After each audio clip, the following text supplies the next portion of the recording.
कहानी जिंदगी की बीबीसी के इस खास प्रोग्राम में आपका स्वागत है। हमारे साथ हैं आज जाने माने अभिनेता असरानी। असरानी जिनको देखते ही आपके चेहरों पर हंसी का भाव आ जाता है। हालांकि ये भी कहा जाता है कि हंसी से आगे एक दूसरा स्टेज, एक दूसरा मरहला होता है, वो होता है खुशी। तो हंसी का इस खुशी के साथ क्या रिश्ता है, इस पर भी बातें करेंगे असरानी के साथ। बहुत बहुत स्वागत है असरानी जी। थैंक यू इरफान साहब, बहुत बहुत शुक्रिया। मैं सबसे पहले तो बीबीसी हिंदी के दर्शकों का बहुत बहुत धन्यवाद करता हूं और बीबीसी का धन्यवाद करता हूं कि आपने यहाँ पर मुझे बुलाकर सिर्फ मेरा सम्मान नहीं किया है, हिंदुस्तान की पूरी फिल्म इंडस्ट्री का सम्मान किया है। और हमारा ये बहुत सौभाग्य है कि आप ना सिर्फ फिल्मों में भारी संख्या में फिल्मों में एक्टिंग तरह तरह के रोल कर चुके हैं, बल्कि फिल्में बना भी चुके हैं। और एक आम दर्शक की नज़र से देखें तो आपको याद किया जाता है आपकी कॉमेडी के लिए। अगर देखें कॉमेडी जिसका एक रिश्ता ज़िंदगी में हंसी के साथ भी होता है। जी जी। लेकिन हम अगर हंसी को खुशी से अलगाएं कि सिर्फ हंसी ही वो चीज़ नहीं है जो आपको खुशी दे दे, तो जब आप हंसा रहे होते हैं पर्दे पर, तो खुद आपकी ज़िंदगी में कोई एक दुख कहीं आपका पीछा करता रहता है। ये बड़ी गलत धारणा है। इन लोगों को ऐसा लगता है पुरानी फिल्में ब्लैक एंड वाइट में चार्ली चैपलिन या कुछ और एक्टर्स जिनकी एम्बिशन होती थी कि कॉमेडी तो हम करते हैं मगर थोड़ा सैडनेस भी दिखाएं। तो हर कॉमेडियन का मैंने देखा है, यहाँ तो है ही इंडिया में, बाहर भी हर कॉमेडियन हैमलेट का रोल करना चाहता है। ये अजीब मुसीबत है, जबकि ऐसा नहीं है। मैंने तो बड़ा सिंपल तरीके से करियर शुरू किया। ऋषिकेश मुखर्जी जो डायरेक्टर साहब हैं, वो फिल्म इंस्टीट्यूट पूना आए एक लड़की की तलाश में। उनको चाहिए थी लड़की जो गुड्डी का रोल कर सके। तो साथ में पूरी टीम आई, उनके कलाकार, राइटर गुलजार साहब, काली बैनर्जी, विमल दत्ता, ये राइटर्स थे। और ऋषिकेश मुखर्जी के साथ ये आते थे हमारे फिल्म इंस्टीट्यूट में एडिटिंग की कोचिंग कराने के लिए। गेस्ट अपीयरेंस में आते थे एडिटिंग के लोगों को एडिटिंग सिखाने के लिए, क्योंकि ऋषिकेश मुखर्जी ने बेमल रॉय की सारी फिल्में एडिटिंग की हैं, ये तो आपको मालूम है। तो एडिटिंग के मास्टर। तो मैंने देखा यार, क्योंकि हम तो नए नए आए थे, मैं जयपुर से आया था, फिल्म इंस्टीट्यूट में भर्ती हुए ट्रेनिंग के लिए। तो देखते हैं क्या होता है। तो देखा उनको मैंने, तो मैंने नमस्कार किया कि आप, तो बोले तुम भी एडिटिंग का है? मैंने कहा नहीं, मैं एक्टिंग का हूँ। ओ, तो हमसे क्यों मिलता है? मैंने कहा आप डायरेक्टर, आप लोगों को चांस देते हैं एक्टरों को, तो मैं एक्टिंग का कोर्स कर रहा हूँ यहाँ पे 2 साल के लिए, तो कभी मौका मिले थोड़ा छोटा मोटा, हाँ होगा तो बताएगा। वो करके चले गए। तो हमने कहा क्या करें यार। फिर लौट के आए कुछ दिनों के बाद, अरे वो लड़का किधर है जो हमको रोल मांग रहा था? तो बोले उसका नाम असरानी, बुलाओ। बुलाया, मैंने कहा रोल दे रहा है, ये डायरेक्टर रोल दे रहा है। तो बोले हाँ तुम रोल मांगता था ना? मैं हाँ जी। वो एक गुड्डी के लिए हमको लड़की चाहिए। अरे यार, मैंने कहा मेरी सारी उम्मीदों पे पानी फेर दिया। मुझे रोल चाहिए, वो गुड्डी के लिए लड़के ढूंढ रहे हैं। तो उनको मालूम था कि जया भादुरी उस वक्त स्टूडेंट थी एक्टिंग कोर्स में, और उन्होंने बोला जया भादुरी नाम की कोई लड़की है? मैंने कहा है, वो तो है, उधर बैठी है कैंटीन में, स्टूडेंट थी ना, चाय पी रहे। तो बोले उसको बुला के लाओ। मैंने कहा अरे चपरासी, मुझे चपरासी समझ रहा है, क्या कर रहा है, रोल तो देने वाला नहीं है। एनीवे इसको कुछ कर दो। तो मैं चला गया कैंटीन में, फिल्म इंस्टीट्यूट की कैंटीन में। वो लड़की 2-3 स्टूडेंट के साथ बैठी हुई थी, जया भादुरी, जो बाद में ऐसी हीरोइन बनी। तो मैं उनको बोला जया जी इधर आइए। जया जी तो मैंने अभी बोल रहा हूँ, अब तो वो बन गई हैं। तो मैंने कहा जया आपको ऋषिकेश मुखर्जी मिलना जा रहे हैं, उसके हाथ से चाय का प्याला छूट गया। ऋषिकेश मुखर्जी मुझे अननोन। मैंने कहा बाहर हैं, वो साथ में राइटर भी हैं कुछ, एक गुलजार साहब नाम के आदमी हैं, एक बंगाल के एक्टर हैं। चले गई और पाँव माँ छुए उनके। ऋषि काकू बोला उनको, ऋषि काकू प्रणाम, अमी जया बहादुरी। अच्छा आ जाओ। बात करते करते चले गए, मैं वहीं खड़ा रह गया। मैंने कहा यार ये आदमी बड़ा कड़क है, तो ये इससे रोल कैसे ले। तो मैं चला गया वहाँ पे जहाँ पे इनके लोग जो खड़े, एक जीप में बैठे हुए थे, गुलजार साहब थे और 2-3 राइटर, काली बनर्जी एक्टर थे बंगाल के। तो मैंने कहा गुलजार साहब मैं फिल्म एक्टिंग कोर्स में हूँ। हाँ, बोले देखा तुमको। मैंने कहा ऋषिदा से मैंने हाथ जोड़ के प्रार्थना की कि कुछ रोल वोल। बोलता भाई देखो, हम तो राइटर लोग हैं, इस वक्त हम कुछ नहीं बता सकते, और ये आदमी बहुत सख्त है इस मामले में कि कहानी को ज़रा भी लीक किया तो टीम से निकाल दूंगा। तो मैं कुछ कहानी बता नहीं सकता, कोई रोल बता नहीं सकता। उससे मैं बोले क्या करूं, क्या तो ज़बरदस्ती कर नहीं सकता। तब तो ऋषिकेश मुखर्जी जया बहादुरी से बात करते करते अब वापस आ गए। वापस आके मैंने बोला दादा, कहता अच्छा थैंक यू। अरे दादा मैं कुछ क्या कि छोटा मोटा रोल कुछ भी।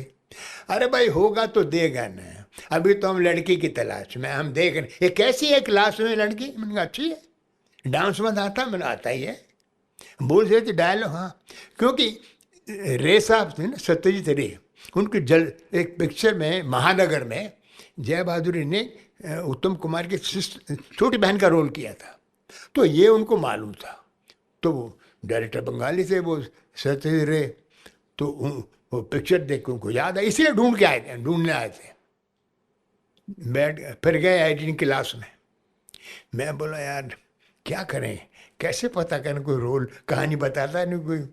तो मैंने थोड़ा गुलजार साहब को पकड़ लिया कि सर थोड़ा तो बताइए क्या है।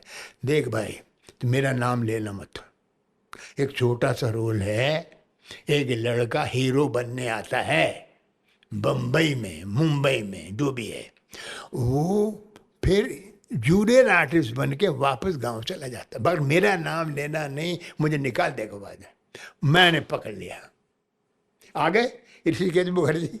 मैंने दादा प्रणाम, मैंने कितने बार प्रणाम करता है, हो गया ना। मैंने दादा थोड़ा सा ही प्लीज़, इस गुड्डी फिल्म में एक लो लड़का जो आता है गांव से, क्या नहीं, वो जो फिर हीरो बनने आता है, हीरो बन के निकल जाता है। कौन बोला तुमको ये बोला कौन? और बेचारे वो थर काँप रहे हैं, वो जो जीप में बैठे थे कलाकार गुलजार साहब, और गुलजार साहब बोले यार इसने पिटवा दिया, देगा। अभी हम क्या करेगा, जब लड़की सेलेक्ट करेगा तो हमें चिट्ठी भेजेगा, तो लड़की जब बॉम्बे आएगा तब तो मिलना। और फिर वो चले गए। ऐसे शुरू हुआ। और एक पोस्ट कार्ड आया, क्योंकि फिल्म शूट में चिट्ठियाँ सिर्फ बोर्ड पे लगती थी। जया बहादुरी के नाम से पोस्ट कार्ड आया, उसके पहले मैं पहुंच गया बम्बई। अरे बोला तुमको थोड़ी बुलाया था। हमने कहा दादा, फिर उन्होंने रोल दिया मुझे। आपने देखा होगा गुड्डी में जया बहादुरी तो ओवरनाइट स्टार बन गई, क्योंकि परफॉर्मेंस इतना अच्छा था। और मैं वो लड़का बना जो हीरो बनने आता है और ज़ीरो बन के निकल जाता है। तो वहाँ से करियर शुरू हुआ। मगर हुआ फ़ायदा क्या हुआ कि उस फिल्म को देखने के लिए फिल्म हिट हो गई, बड़े बड़े कलाकार थे उसमें, गैस से फिल्म हो गई हिट, ओवरनाइट जया बहादुरी बन गई। तो वो पिक्चर को देखने के लिए फिल्म, अपन हिंदी फिल्म के लोग सब आते हैं ना कि फिल्म चली कैसे यार, है क्या इसमें। तब मनोज कुमार जी की नज़र मुझसे पड़ गई, उनको लगा यार ये इसको भी ले सके। ऐसे करते करते 4-5 फिल्में मिल गई, वहाँ से करियर शुरू हुआ। आपने जब फिल्मों में कदम रखा, उससे पहले कुछ गुजरे ज़माने के भी कॉमेडियंस शायद ज़िंदा रहे होंगे। मैं कहूँगा चार्ली, मैं कहूँगा गोप, मैं कहूँगा याकूब, ये वाला जो दौर एक पुराना था। फिर बाद में तो खैर केस्टो मुखर्जी भी हैं और उसमें मोहन चोटी भी हैं और महमूद भी हैं वगैरह वगैरह, वो तो सब आप लोग एक तरह से कॉन्टेम्प्रेरी भी हुए।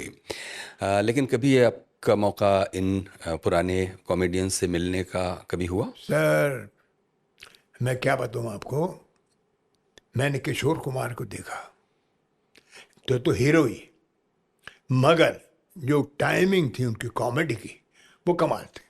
महमूद साहब, जॉनी वॉकर के साथ काम करने का मौका मिला, इन लोगों से सीखा। एक कॉमेडी में टाइमिंग बहुत ज़रूरी है। अगर आपने वो जो भी डायलॉग बोला उसकी टाइमिंग निकल गई तो फ्लैट हो जाएगा, ऑडियंस बिल्कुल रिएक्शन नहीं करेगी, हंसेगी भी नहीं। तो मैं इन लोगों से सीखा कि टाइमिंग क्या होती है। तो मैंने महमूद साहब को देखा नटराज स्टूडियो में बॉम्बे, और मैंने शूटिंग करते हुए देखा। जॉनी वॉकर साहब के साथ तो मैंने काम भी किया है। ये गुलिस्ता हमारे एक पिक्चर थी, गुरुदत्त जी के भाई आत्माराम जी, आसाम में शूटिंग थी। फिर किशोर कुमार को मैंने देखा, ये वर इंस्पायर्ड पीपल, वाकई सही थे। और हम जो फिल्म शूट में थे तो हमको पुरानी फिल्में दिखाते थे, और चैपलिन और वहाँ के कॉमेडियन लॉरेन हार्डी, ये वो सब, जैक लेमन। फिर मैंने जब ट्रिप लगाई न्यूयॉर्क में तो मैंने जैक लेमन को स्टेज पे देखा। ये हमारी इंस्पिरेशन थे, इनकी टाइमिंग। तो टाइमिंग के बगैर कॉमेडी बेकार है। तो इनसे सीखा, बहुत सीखा। आपने जो नाम अभी लिए फ़ौरन, जिसमें से किशोर कुमार का नाम तो सबसे पहले ही लिया आपने, लेकिन साथ में अगर हम जॉनी वॉकर की बात करें, महमूद साहब की बात करें, केस्टो मुखर्जी की बात करें, कुछ एनेक्डोट से, कुछ अपनी यादों से बताइए कि इतनी इंटेंसिटी और इतने गर्मजोशी से आप उन्हें याद कर रहे हैं, वो टाइमिंग का कैसे हम समझें इस बात को? नहीं, टाइमिंग का मतलब, कहने का मतलब ये है कि वो जैसे जॉनी वॉकर साहब थे, ऐसा पैशन था उनमें। एक फिल्म थी जो आसाम में हमने शूटिंग की, मैंने बताया आपको, ये गुलिस्ता हमारा। सबसे पहले उठते थे, कभी ड्रिंक नहीं लिया, कभी सिगरेट नहीं पी, कभी गाली नहीं दी, कभी कुछ नहीं किया, और अपना मॉर्निंग 4:30 बजे उठ के अपनी जो भी नमाज वार पढ़ते थे उसके बाद कपड़े पहन के रेडी। सेट पे जंगल था वो और सर्दी थी। सबसे पहले जॉनी वॉकर, ये सीखा कि कभी मत सेट पे किसी प्रोड्यूसर या डायरेक्टर का नुकसान मत करना, टाइम से पहुंच जाओ। तो टाइम से, आज 25 साल हो गए, मैंने कभी मिस नहीं किया टाइमिंग, उनसे सीखा। और महमूद साहब भी सेम। और आप बड़े बड़े एक्टर, आप देखिए, एक बार मोतीलाल जी आए थे, नाम सुना होगा आपने, देवदास में, और वैसे बड़े फिल्मों में काम किया। फिल्म स्टूडियो आए थे पूना, और एज ए गेस्ट कुर्सी पे बैठे हुए थे। तो हमने तो फिल्मों में देखा था, सामने बैठे मोतीलाल जी, और मैं क्लास में था, और हमारे एक टीचर थे, जैसे आप इरफान साहब बैठे हुए हैं। तो मेरे एक्सरसाइज कर रहा था मैं, एक छोटी सी, एक पेड़ के नीचे बैठा हूँ और कुछ क्या इमेजिन कर रहा हूँ। देखने के बाद मेरे टीचर ने उनसे पूछा, मोतीलाल जी से, सर क्या बोलते हैं? बोले नहीं, आपसे नहीं, मैं इनसे बात करूँगा, मुझसे। मेरे देख कर बोले, एक बात बताओ, तुम राजेंद्र कुमार की फिल्में बहुत देखते हो? मैं चौंकन्ना हो गया। मैंने ध्यान किया कि देखते, हाँ, उसकी कॉपी कर रहा हूं। देखो भैया, फिल्म लाइन में जब आना है तो हमारे पास बड़े बड़े हीरो हैं, दिलीप कुमार, राज कपूर, सब हैं, बल्ला सानी, अशोक कुमार, और मैं खुद हूँ उसमें काम कर रहा हूँ। मोतीलाल बोले, हमको मोतीलाल नहीं चाहिए, हमको दिलीप कुमार, राज कपूर, ये सब नहीं चाहिए, तुम चाहिए, और तुम कॉपी करोगे तो कॉपी नहीं चाहिए। Sir what a lesson. Unconsciously हमने फिल्म में देखते हैं सब लोग, अनकॉन्शियसली मैं शायद, जो मुझे पता नहीं था, इन्होंने पेंट पॉइंट किया कि तुम कॉपी करते हो। तो कॉपी मत करना जिंदगी में, और वो बड़ा लेसन था। आज तक मैंने वो नहीं किया साहब। इसको मिमिक्री कहते हैं, इसको जोकिंग कहते हैं, क्या कहते हैं। वो बहुत बड़ा लेसन था कि अपने कहने का उनका मतलब था कि खुद अपने आप का जो छिपा हुआ टैलेंट है उसको बाहर निकालो। क्यों आए हो फिल्म शूट में, काहे के लिए आए हो? कॉपी करने? कॉपी तो हर बच्चा कर लेता है, कॉलेज में, स्कूल में, छोटे फंक्शन में, बड़े फंक्शन में। इसका कोई फायदा नहीं होगा। मैंने उनके पाँव पकड़ लिए कि साहब मान गया। अशोक कुमार एक फिल्म में काम कर रहा था उनके साथ। तो देखिए साहब, अशोक कुमार जिसने बॉम्बे टॉकीज से अपनी देविका रानी के साथ करियर शुरू किया और उनकी फिल्म चली थी किस्मत 3 साल, उसके बाद शोले चली 6 साल, मगर अशोक कुमार जी, मैंने इनको देखा कि जो डायलॉग आता है, सीन को देख लेते हूँ। अच्छा। मैं देख रहा था, एक फिल्म थी अनुरोध, शक्ति सामंत है। तो मैंने कहा दादा ये डायलॉग तो कुछ और है, आप कुछ और ही बोल रहे हैं। कहता बेटा फिल्म में डायलॉग तो आर्टिफिशियल होता ही है, उसको नेचुरल कैसे बनाना ये सीखो। तो मैंने कहा कैसे? क्या? अब जैसे बोला माँ कहाँ चली गई थी, या ये तूने क्या किया, तो कैसे, तो इसमें वैसे बोलो अरे ऐसा क्या हो गया माँ, जोड़ दो नेचुरल। अच्छा ऐसा क्या होगा माँ, तुम क्यों चली गई थी घर छोड़ के, काहे को, और तूने ऐसा क्यों कर दिया? बेटा थोड़ा सोचो, ऐसा क्यों किया? आप देखिए उसको कैसा ऐसा लगा कि वाकई कोई बाप कोई दादा जो भी ये बोल रहा है नेचुरल कर ले। तो वो भी एक बहुत बड़ा लेसन था। हमारे देखने वाले ये जानते हैं कि असरानी, जिनका नाम गोवर्धन कुमार जी के असरानी, आपका नाम एफटीआई की फिल्मों में जी के असरानी लिखा होता है, तो क्या गोवर्धन? हाँ, क्योंकि फिल्म में मैंने देखा गोप, याकूब, मुराद, महमूद, नाम जॉन, छोटे छोटे नाम थे ताकि आपके नाम को प्रोनाउंस कर ऑडियंस हाँ कर सके। लेकिन आपका नाम एफटीआई में, मतलब पूना फिल्म हाँ, इंस्टीट्यूट में क्या लिखा गया? भैया गोवर्धन कुमार। तो मैं राजस्थान कॉलेज से आया था। राजस्थान कॉलेज से आए गोवर्धन कुमार असरानी ने मैट्रिक पास करने के बाद ही ये इरादा कर लिया था कि वो फिल्मों में जाएंगे, और वो आखिरकार अपना नौशाद साहब के नाम एक ख़त लेकर आए और महीनों यहाँ चक्कर काटे, और 1-2 साल यहाँ धक्के खाने के बाद फिर वापस जयपुर चले गए। और जयपुर पहुँचने के बाद उन्होंने तय किया कि कॉलेज की पढ़ाई पूरी कर लेंगे और पूना फिल्म इंस्टीट्यूट, जो कि आज film and television institute Poona का है, वहाँ जाकर एक्टिंग सीखेंगे। उनके साथ मणि कौल, जो बड़े मशहूर फिल्मकार हुए, वो डायरेक्शन में गए। असरानी खुद एक्टिंग में आए। एक्टिंग में असरानी साहब आपको रोशन तनेजा पढ़ाया करते थे। मेरी खुद रोशन साहब से बातचीत हुई थी जब वो ज़िंदा थे, तो मैंने उनसे ये बात ज़रूर पूछी कि ख़ुद वो एक्टिंग में फ़ेल हो गए और एक्टरों को एक्टिंग सिखाने लगे। इस विरोधाभास को आप कैसे देखते हैं? सर यही बात थी, जब मैं कॉलेज से निकला और अप्लाई किया, ये मनी कौल मेरे साथ थे, हम दोनों ने अप्लाई किया। मैंने भी डायरेक्शन में और एक्टिंग दोनों में अप्लाई किया और दोनों में पास हो गए। तो मैंने चूज़ किया एक्टिंग। और जब रोशन तलेजा साहब से मुलाकात हुई तो धीरे धीरे जो गलतफहमी हम पाल रहे थे कॉलेज के दिनों में या स्कूल के दिनों में, वो दूर हो गई। बाद में मालूम पड़ा कि ये अमेरिका के नेबरहुड प्ले हाउस में 4 साल एज ए स्टूडेंट थे। सैनफर्ड माइजनर इनके टीचर थे, और सैनफर्ड माइजनर ने बड़े ग्रेगरी पैक, मार्लन बैंडो, ये बड़े बड़े एक्टरों को कोच किया था। बात क्या है, कई बार क्या होता है, वो ऐसा लगता है कि एक्टिंग तो यार नेचुरल है, कोई भी कर सकता है। और ये आप किससे पूछेंगे लोगों से कि आपका शौक कब से, तो बोले बचपन से एक्टिंग कर रहा हूँ।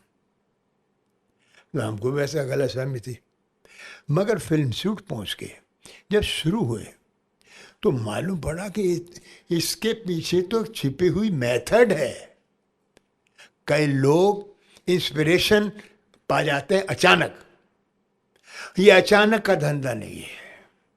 वहाँ 2 साल लग गए, 2 साल पहले दिन से शुरू हो गया कि आपकी वॉइस में गड़बड़ है, वॉइस प्लेसमेंट गड़बड़ है। मैं तो पहली बार चौंका यार, वॉइस प्लेसमेंट क्या, हारमोनियम है, कोई पियानो है, इसमें गड़बड़ नहीं, रॉन्गली हमने प्लेस कर रखी थी वॉइस। वहाँ से शुरू हुआ। तो इस तरह करते करते मालूम अनफोल्ड होता गया कि ये प्रोफेशन केमिस्ट्री की तरह है, किसी साइंस की तरह है कि आप अचानक बोलेंगे केमिस्ट्री आ जाओ, केमिस्ट्री आ जाओ, नहीं आएगी। आपको जाना पड़ेगा लैब में, वो एसिड्स निकालने पड़ेंगे, मटेरियल निकालना पड़ेगा, एक्सपेरिमेंट करने पड़ेंगे, तब जाके यही हुआ। ये हमारे लिए साइंस थी। और धीरे धीरे कहाँ छोटी छोटी एक्सरसाइज से शुरू हुए हम। और सबके मास्टर हैं रशिया के स्टैनिस्लावस्की। उन्होंने, मैं क्यों बताना चाह रहा हूँ आपको, जो रोशन तनेजा ने फॉलो किया, जो सेंट माइजर ने फॉलो किया, जो अमेरिकन एक्टर्स ने फॉलो किया, दुनिया भर के लोगों ने फॉलो किया। उन्होंने क्या किया, बड़े बड़े पेंटर्स को देखा। कौन? स्टैनिस्लावस्की ने, मॉस्को आर्ट के थिएटर के टीचर थे। उन्होंने देखा कि एक पेंटर का ये ग्रेट क्यों है, एंटन चेखोव राइटर इतना ग्रेट क्यों है, ये सिंगर इतना ग्रेट क्यों है, ये डांसर इतना ग्रेट क्यों है, ये राइटर इतना ग्रेट क्यों है, और ये ऑपरा वाले कितने। ही ऑब्जर्व्ड, इन सब पे पॉइंट इकट्ठे किए, इकट्ठे करके उन्होंने एक मेथड बनाया कि don't wait for inspiration. Inspiration के लिए वेट करोगे तो उम्र बीत जाएगी। जैसे मैं आपको एग्जांपल दूं, पृथ्वीराज कपूर मुगल आजम में सबको मालूम, अकबर का रोल कर रहे थे कि आसिफ साहब का स्टूडियो। उनका बेटा मिलने आया एक दिन, शम्मी कपूर, और इनका मेकअप रूम बंद था पृथ्वीराज जी का, और के आसिफ साहब सिगरेट पी के घूम रहे थे। तो बोले आओ बेटा, क्या हुआ? बोले पापा से मिलना है। नहीं, वो दरवाज़ा नहीं खोलेंगे। क्यों? अभी अकबर नहीं आया उनके अंदर। ये बोले यार ये क्या अकबर नहीं आया, मतलब क्या, कपड़े तो पहने हुए अकबर के। नहीं, वो वेट करना है। आप देखिए, इतना बड़ा एक्टर और अपना थिएटर चलाते थे, कितने लड़कों को ट्रेन किया, राज कपूर, शम्मी कपूर, शशि कपूर, और कितने लोग, प्रेमनाथ। वो आदमी वेट कर रहा है कि प्रेरणा, ये इंस्पिरेशन कब आएगी, और क्या से भी वेट करेंगे, आने दो। बेटे को मैंने नहीं दिया। एक दिन ऐसा हुआ, 2 दिन ऐसा हुआ, नहीं मिलने दिया।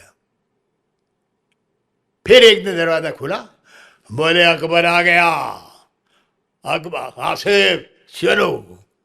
मगर इसके लिए आप वेट करेंगे आज के फिल्म लाइन में। अब मैं अगर बोलूं ठहर जा यार, इंस्पिरेशन नहीं आ रही, मेरे अंदर वो नहीं आया, तो बोले मार, जूता मार, निकाल इसको बाहर, इंस्पिरेशन नहीं आई। कभी कभी अचानक आ जाती बात दूसरी, मगर मेथड है। तो मेथड जो नहीं, इसीलिए स्कूल को नहीं, तो 2 साल लगे वो मेथड को दिन। उन्होंने क्या किया, जितने भी लोगों के वो ऑब्जर्वेशन थी उनकी, उन सब पे एक्सरसाइज बनाई। एंड ही फाउंड आउट कि आउटर मेकअप के अलावा इनर मेकअप बहुत ज़रूरी है। Concentration, passion, imagination, sense memory, emotional memory, ये वो करते करते करते हो। तो वो एक्सरसाइज हमने की और हो गया ठीक, अच्छी तरह याद समझ में आ गया कि भाई ये ज़रूरी है। तो लोग बोलते हैं मेथड नहीं, मैडनेस नहीं, वो उसमें मेथड है। और जैसा कि आसिफ ने कहा कि पृथ्वीराज कपूर में अभी अकबर नहीं आया, वैसे ही अगर आपसे पूछें कि रमेश सिप्पी ने भी कहा होगा कि अंग्रेज़ों के ज़माने का जेलर नहीं आया आपके अंदर। बिल्कुल सही है, बिल्कुल सही है। वो कैसे आया अंग्रेज़ों के ज़माने सर मैं आपको क्या बताऊं, मैंने भी ऐसे सोचा था कि शायद हो जाएगा इस पर, नहीं। Salim Javed 2 writer, Ramesh Sippy director producer, उन्होंने मुझे बुलाया। मुझे पता नहीं क्या रोल है, कौन सी शोले फिल्म बन रही है, तो ये भी मुझे पता नहीं था खास। तो मैं तो यूजर रोल करता था, उनके ऑफिस में गया, ऑफिस में बैठे तो सलीम जावेद साहब बैठे हुए, रमेश जी बैठे हुए हैं, और हाथ में डायलॉग्स हैं, कुछ स्क्रिप्ट थी।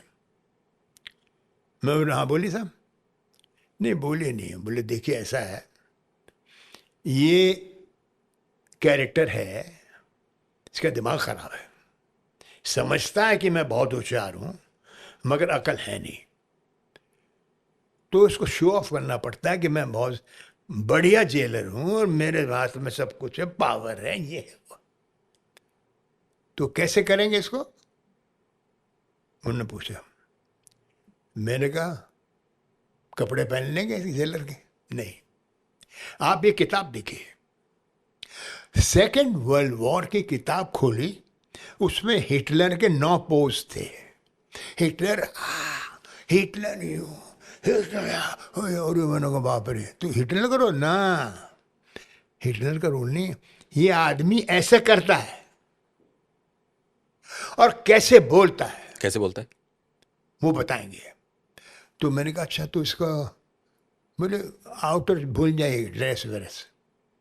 एक बात याद रखिए आप कि हिटलर ने अपने ज़माने में अपनी पूरी जनरेशन के नौजवानों को भड़काया अपनी स्पीच से, अपने भाषाओं से, एक्सप्रेशन से, और पूरी जनरेशन उस जर्मनी के लिए जान देने को तैयार हो गई। और मैंने कहा ऐसा रोल है। अब डायलॉग सुनिए, दोनों डायलॉग बताने शुरू किए। फिर उन्होंने बोला अभी आपको ये वॉइस इसकी कैसे लाएंगे, तो आपको इरफान साहब ये सुन के अचंभा होगा कि हिटलर की वॉइस रिकॉर्डेड है और वर्ल्ड के सारे ट्रेनिंग स्कूल्स में, एक्टिंग कोर्सेज में वो सुनाई जाती है हर स्टूडेंट को। क्या है उसमें खास? वॉइस का उतार चढ़ाव। जैसे क्या, नमूना बताइए। हाँ, ये मैंने ये आ गई, ये हाँ, ये वे अटेंशन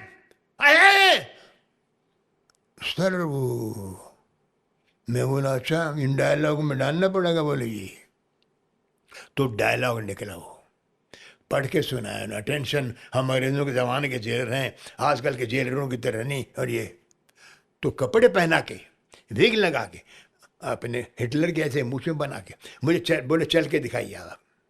चल के दिखाया उनको मैंने स्टूडियो में। चल के दिखाने की प्रिपरेशन है, इंस्पिरेशन के लिए वेट नहीं किया। चलते दिखाने के बाद बोले नाउ आप चलेंगे कैसे, चल के बताया। फिर बोले वॉइस कैसे निकालोगे, मैंने वो जो आपने सुनाया ये अटेंशन। हमने कहा अटेंशन, हम अंग्रेजों के जमाने के जेलर हैं, आजकल के जेलरों की तरह नहीं जो कैदियों को सुधारने की फिक्र में लगे रहते हैं। हमारी जेल में सुरंग, आधे इधर जाओ आधे उधर दबा के हमारे पीछे आओ। हम जानते हैं आजकल हमारी बातों को पसंद नहीं किया जाता, इसलिए हर जगह से कुछ दिनों में हमारी बदली हो जाती, मगर इतनी बदलियों के बाद भी हम नहीं बदले। हम जानते हैं तुम लोग कभी नहीं सुधर सकते हो, अरे हम नहीं सुधरे तो तुम क्या सुधरोगे। ये और मेंटेन करना पड़ा। और आज 15 अगस्त को शोले के 50 साल होने वाले साहब। ऐसा कोई फंक्शन नहीं इंडिया में, ऐसा कोई मौका नहीं जहाँ ये डायलॉग नहीं बुलवाया गया। तो मैं रमेश सिप्पी साहब का डायरेक्शन, सलीम जावेद की राइटिंग, ये मेरा कंट्रीब्यूशन तो सिर्फ उन्होंने अच्छा किया। मुझे लगा how to prepare a role, how to prepare a role, and what a lesson.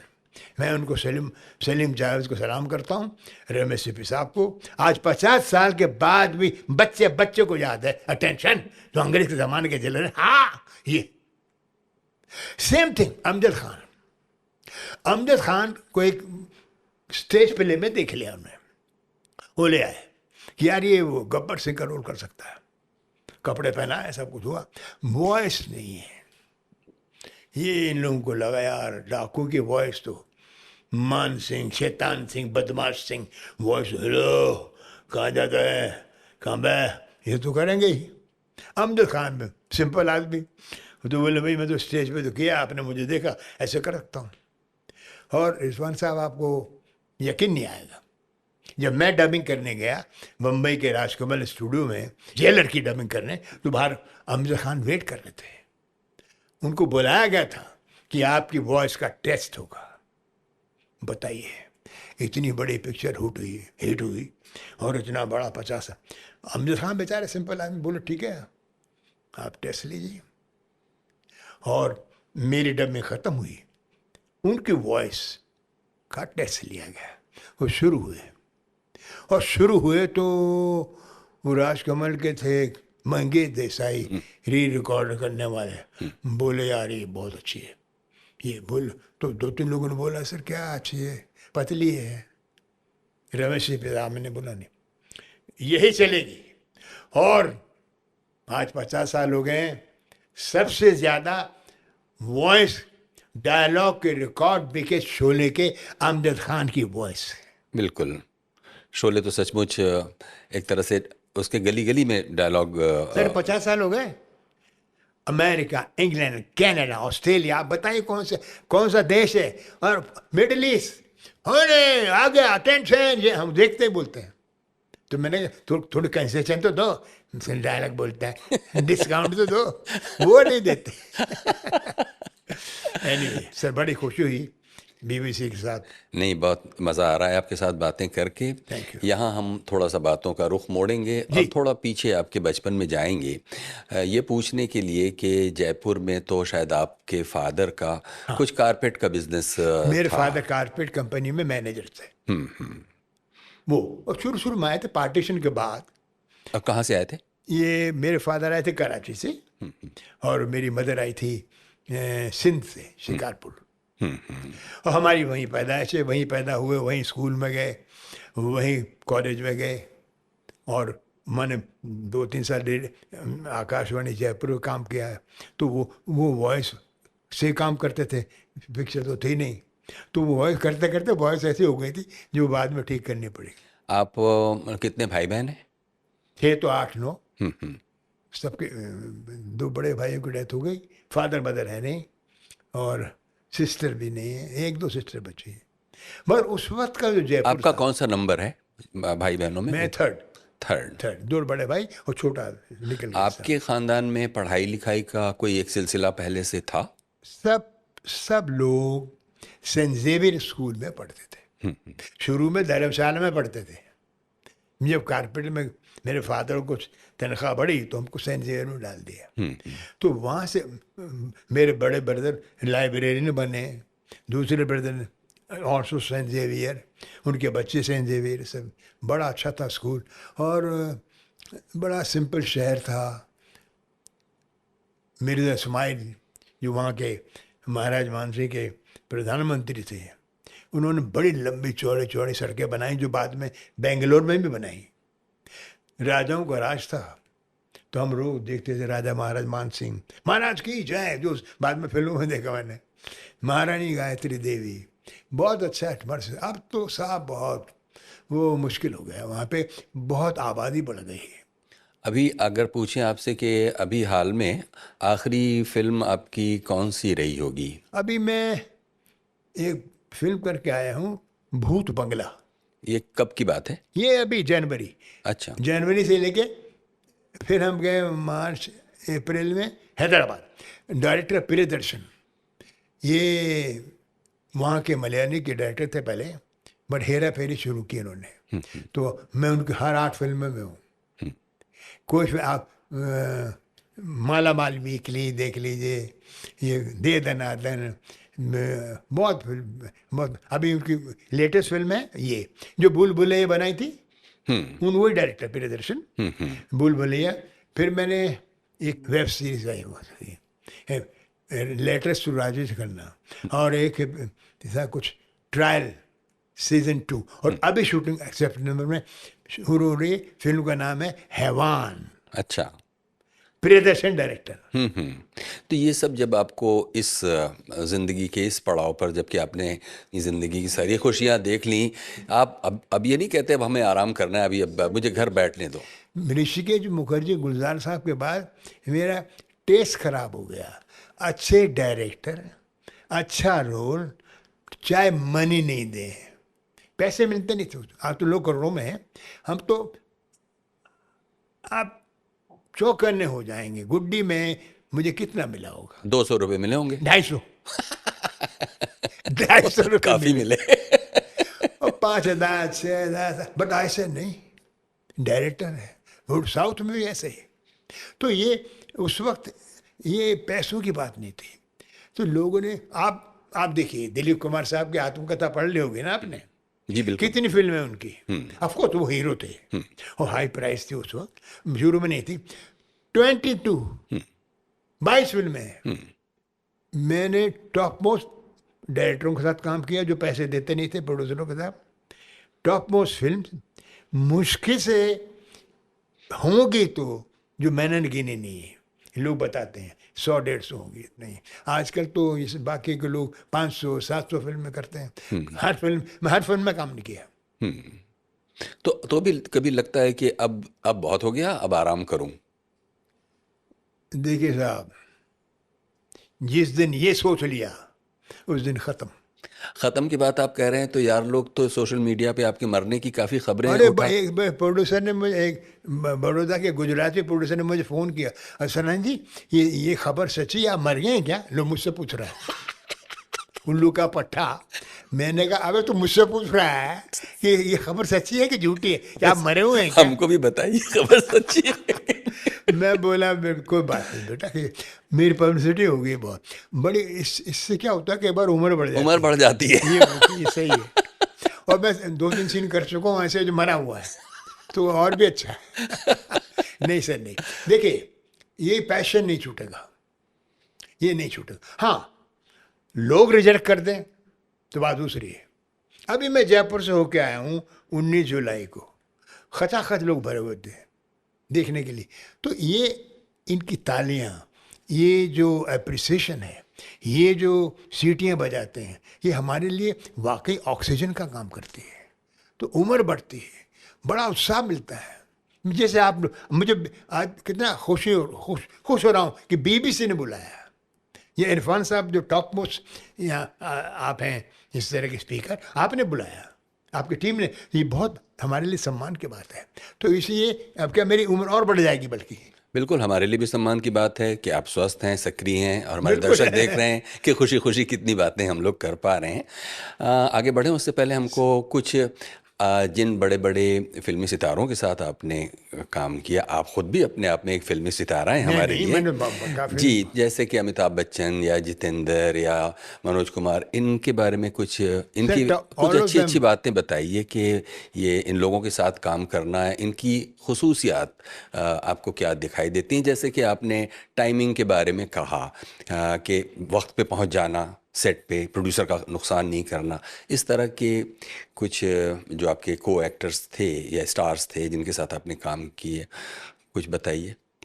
Sir, मैं संडे को एक पिक्चर देख रहा था, गाना आ रहा था दूरदर्शन पे, मीना कुमारी, बैजू बावरा में, मोहे भूल गए सांवरिया, नौशाद साहब का कॉम्पोजिशन है, लता बाई ने गाया। 1952 की है शायद, 53 ऐसा कुछ है। और उन्हीं मीना को जो मैंने ड्रीम देखी थी कभी, वो सामने खड़ी हैं। फिल्म मेरे अपने गुलजार साहब डायरेक्टर। मैं चौकन्ना हो गया। क्या सीखा?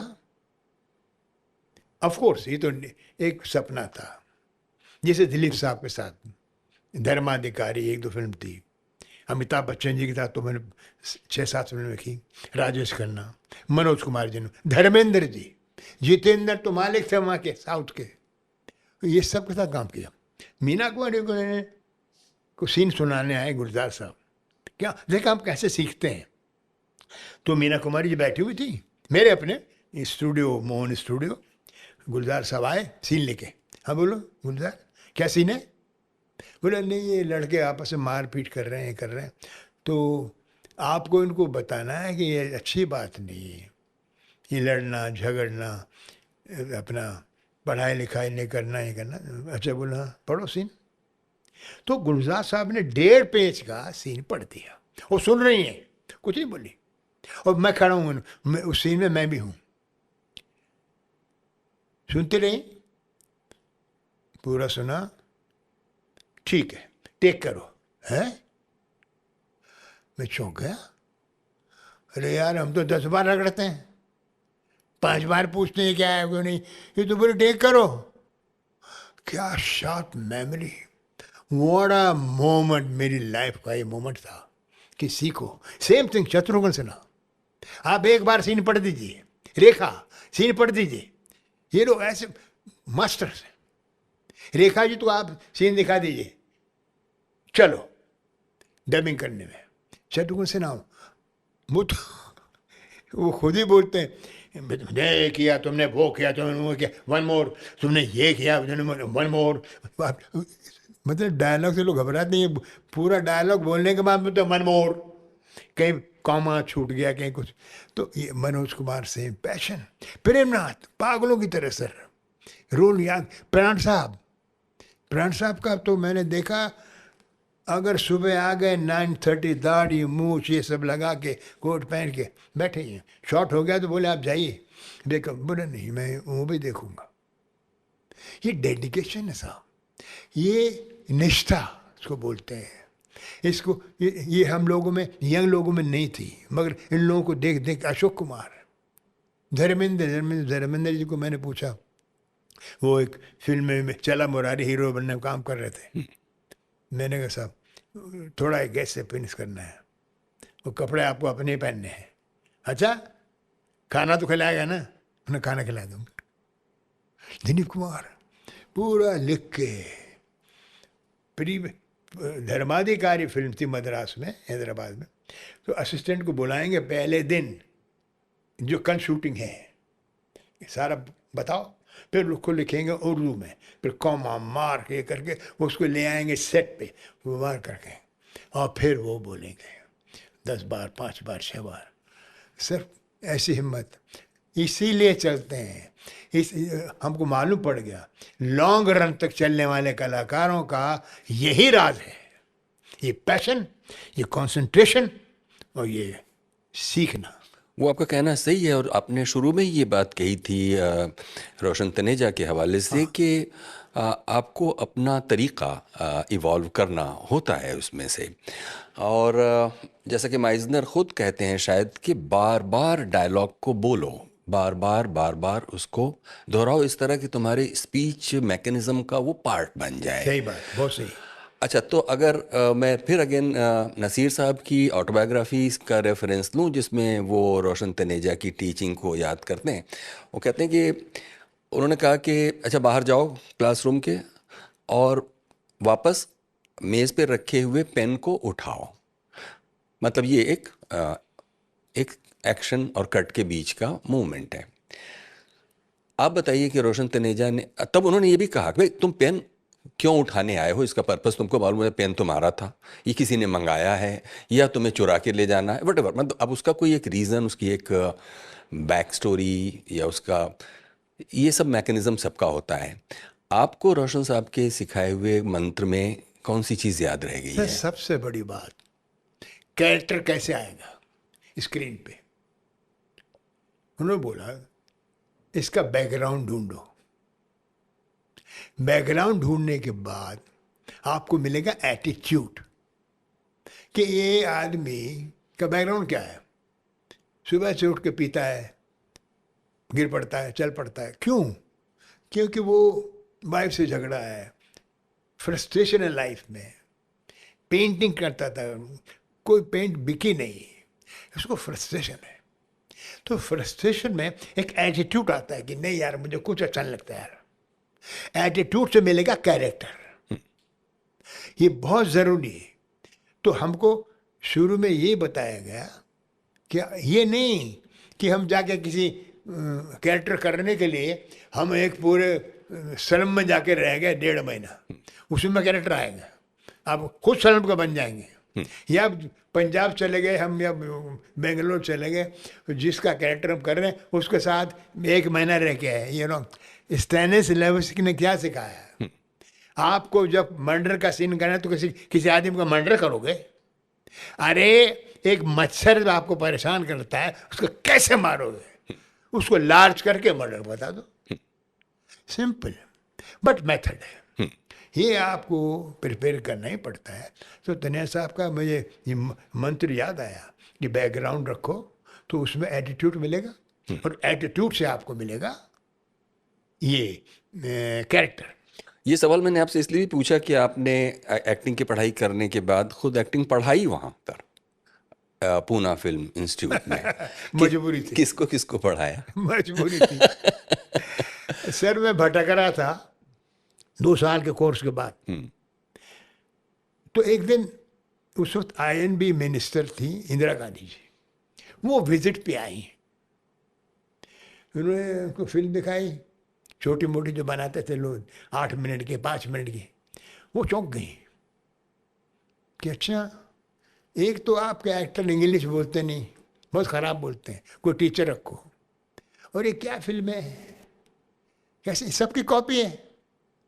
क्योंकि डेविड ली ने भी ये बोला जब आए थे, जब हमको फिल्म दिखाई तो उन्होंने ये बोला कि आई कैन मेक आउट कौन सा शॉट पॉलिश फिल्म का है, कौन सा रशियन फिल्म का है, कौन सा ऑस्ट्रेलियन फिल्म का है, कौन सा कैनेडियन। ये क्यों? Why not Shantaram, why not Guru Dutt, why not Bimal Roy? आपको हिंदी फिल्म में जाना है तो आप उनकी कॉपी क्यों करते हो, हॉलैंड की और बॉलैंड की? यहाँ करो। सेम थिंग इंदिरा गांधी से। तो फिर उनको मालूम पड़ा कि ये तो डिप्लोमा 2 साल के एक्टिंग कोर्स करने के बाद भी इनको कोई काम देता नहीं मुंबई में। एक नोशन था कि फिल्म की एक्टिंग का ट्रेनिंग नहीं होती। अशोक कुमार ने ट्रेनिंग नहीं किया, दिलीप कुमार, ये ऐसे बोलते थे लोग यहाँ पे। तो वो शिकायत गई उनको। तो she came to Bombay and called the producers कि ये क्या है, हमने क्यों खोला है इंस्टीट्यूट? हर लड़के पे लड़की पे 1 लाख रुपए लगता है, ये आप नहीं सोचते? हम तो देते हैं 250-300, वो तो गवर्नमेंट का एक। तो उन्होंने प्रोड्यूसर को बुलाया कि आप काम किया। तो एक दिन मुझे मिल गए फिल्म इंस्टीट्यूट के प्रिंसिपल जगत मुरारी जी। तुम यहाँ क्या कर रहे हो? मैंने कहा भटक रहा हूँ साहब, ये डिप्लोमा लेके। वो बोलते हटा फेंक दो डिप्लोमा। अरे सुनो, इंदिरा जी भी आई थी, ऐसे बोल के साले को शर्म नहीं आती? So why don't to come to Poona, जो कोर्स तुमने किया है तुम आगे थोड़ा, जो नए आ रहे हैं उनको थोड़ा बताओ तो तुमको पैसे भी मिलेंगे। तो मैंने कहा सर मैं स्ट्रगल नहीं छोड़ूंगा। तो 3 दिन कर आता हूँ मैं, 2 दिन बॉम्बे। डेक्कन क्वीन मेरी जर्नी थी 5 साल। लेकिन सुबह 7 बजे, 10 बजे 9:30 बॉम्बे, भटका भटू वापस पूना और प्लस में। तो इसलिए मैं चला गया।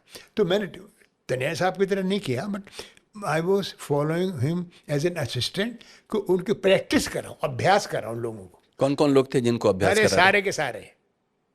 ये पहली क्लास में रेहाना सुल्तान जलाल आगा, सेकंड में आपके शत्रुघ्न सिन्हा, और साथ में 2-3 लोग और थे।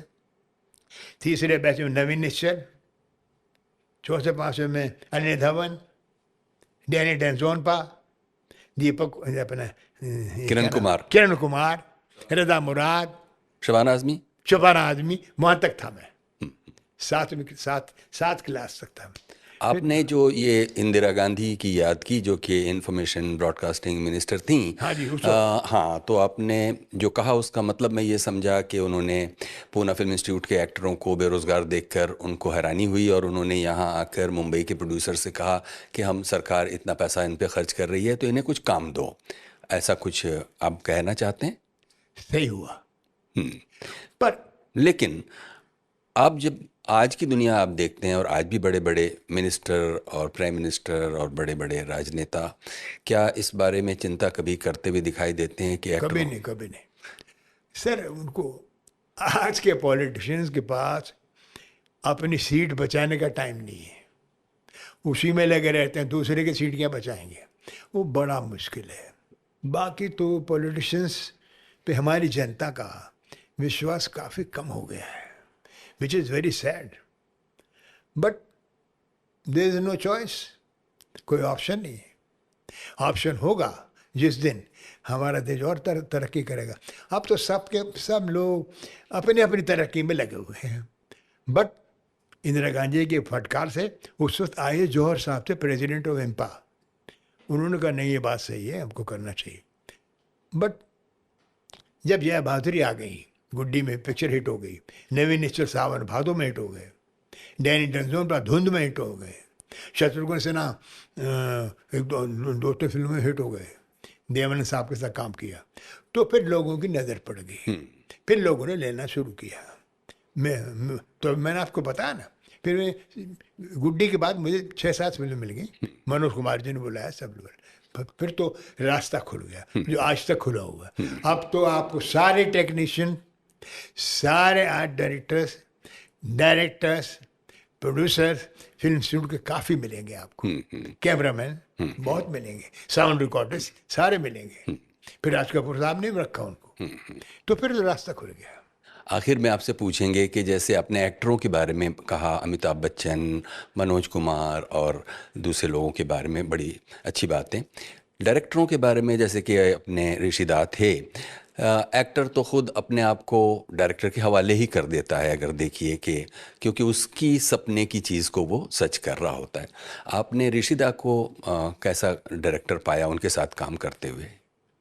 सर ऋषिकेश मुखर्जी, गुलजार, एल.वी. प्रसाद, शक्ति सामंत, के विश्वनाथ, मैंने आपको बताया, राघवेंद्र राव, के प्रकाश राव, ये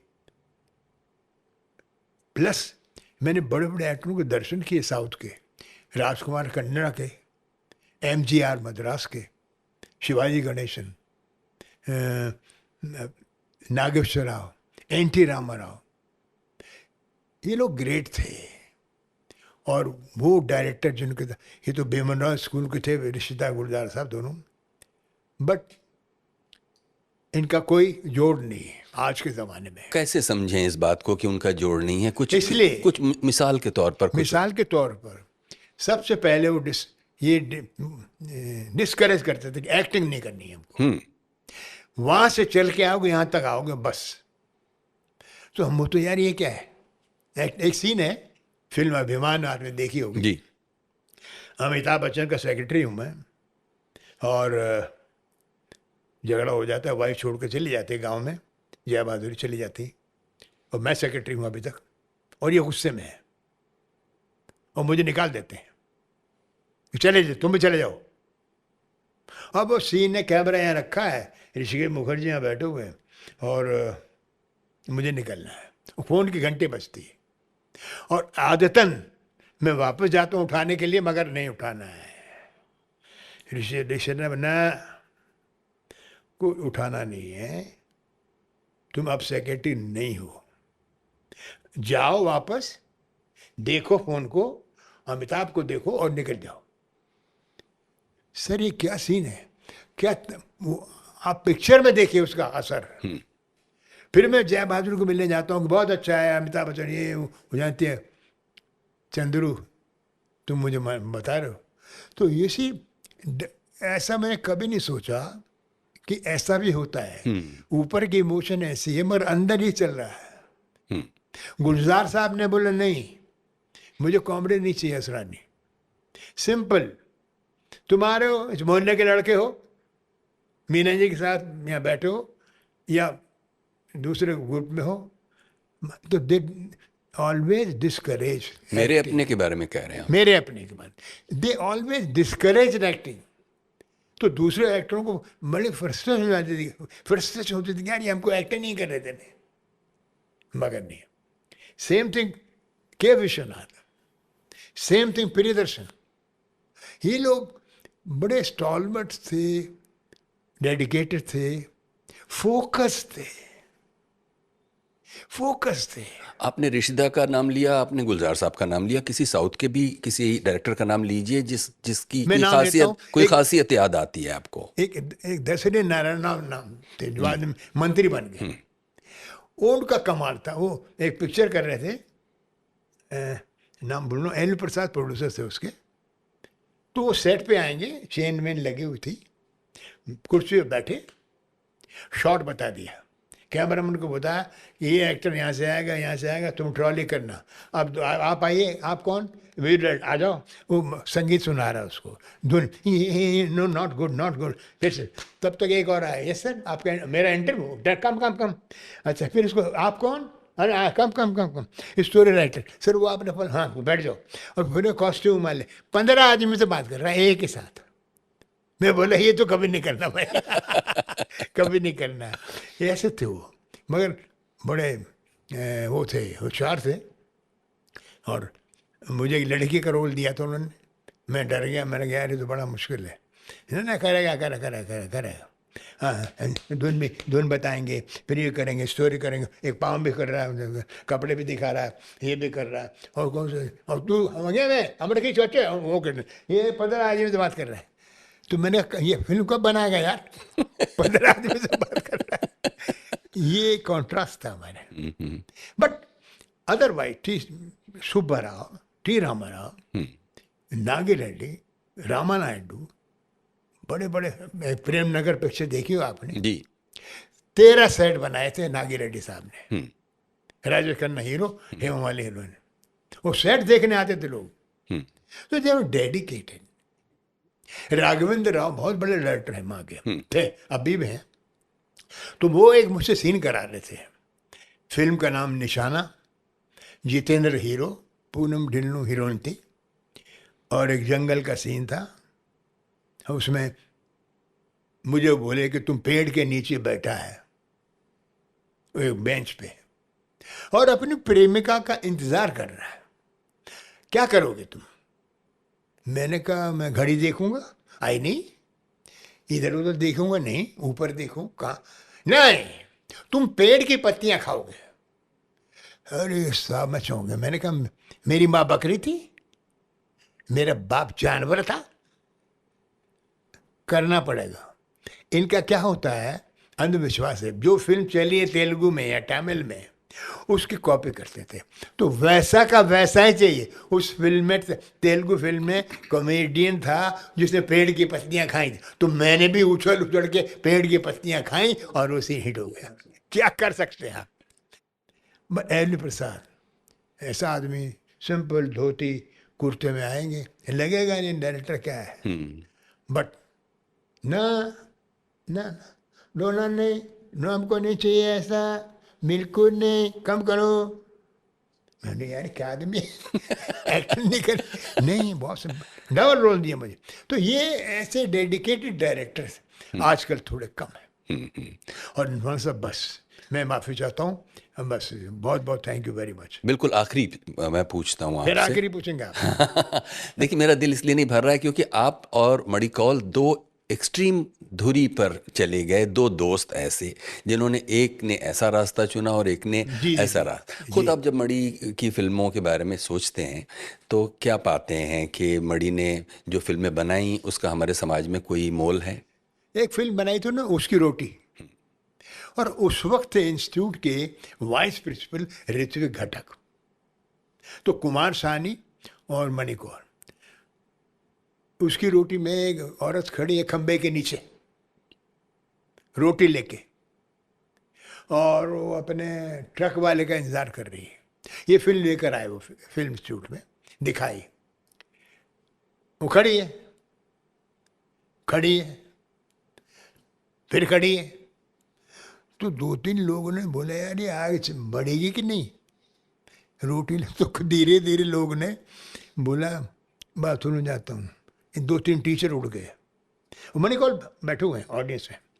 फिर 1-2 आदमी उठ गए, कुछ ने खांसना शुरू किया। फिल्म ख़त्म हुई तो सारा हॉल खाली था, उसमें 7 लोग बचे थे, सबकी दाढ़ी थी। दाढ़ी वाले बोले हमको ये फिर देखनी है। उन्होंने बोला फिर, तो मणिकौल खुद बोले पहले मैं चाय पीऊँगा फिर तब दिखाऊँगा। कुमार सानी, एक सीन में मुझे एक लड़की सामने, मंडप लगा हुआ है और वो जो लड़की बैठी है उसकी शादी किसी और के साथ हो रही है, मैं बैठा हूँ देख रहा हूँ, मेरी प्रेमिका थी वो। तो कुमार सानी मुझे बोला असरानी कोई एक्टिंग नहीं चाहिए। तो मैंने कहा यार बुलाया क्यों? नहीं देखो, और एक डायलॉग बोलना है, आई wish I could do something for you, ये बोलना है। और ये ऋत्विक घटक को दिखानी है फिल्म मुझे, सो एक्टर नहीं चाहिए। मैं बैठा रहा, तो मैंने बोला देख के कैमरा पे के लड़की को तो रखा, I wish I could do something for you, cut. Emotion आ रही है, इमोशन नहीं चाहिए। अरे यार मैंने कहा कैसे बोला यार, अच्छा फिर किया, आई विश ना, गर्दन नीचे नहीं चाहिए। वो करते करते 2-3 घंटे हो गए, वो नहीं हो पा रहा, तुमसे हो नहीं पा रहा है, एक्टिंग नहीं कर पा, एक्टिंग नहीं चाहिए वाला सीन नहीं कर पा रहे हो। खैर एनीवे फाइनली मैं भी मुर्दा बन गया। आई wish I could do something for you. वो फिल्म 10 मिनट की दिखाई उन्हें, रेचल घटना वो फिल्म ख़त्म हुई तो मणिकौल को उनको बुलाया, कुमार साहनी को,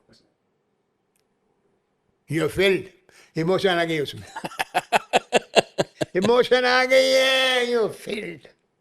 तो मैं तो भाग गया वहाँ से, मैंने कहा बाप रे ऐसे। तो ये थे हमारे तो इंटेलेक्ट, कई बार ऐसा असर हो जाता है इंटेलेक्चुअलिज्म में, जो आप कन्वे नहीं कर पाते। आप उसकी रोटी लेके खड़ी है बेचारी, कब आएगा वो ट्रक वाला, तो लोग ही चले गए, बोले तुम जब खिलानो खिला देना। बहुत बहुत शुक्रिया असरानी जी, आपने जितने प्यार से खुलूस से हमारे साथ बातें की और हमारे देखने वाले आपकी ज़िंदगी के इन सारे तजुर्बात से समृद्ध हुए होंगे, तो बहुत बहुत शुक्रिया। थैंक यू वेरी मच, नमस्कार, सलाम मेरे दर्शकों, आई लव यू।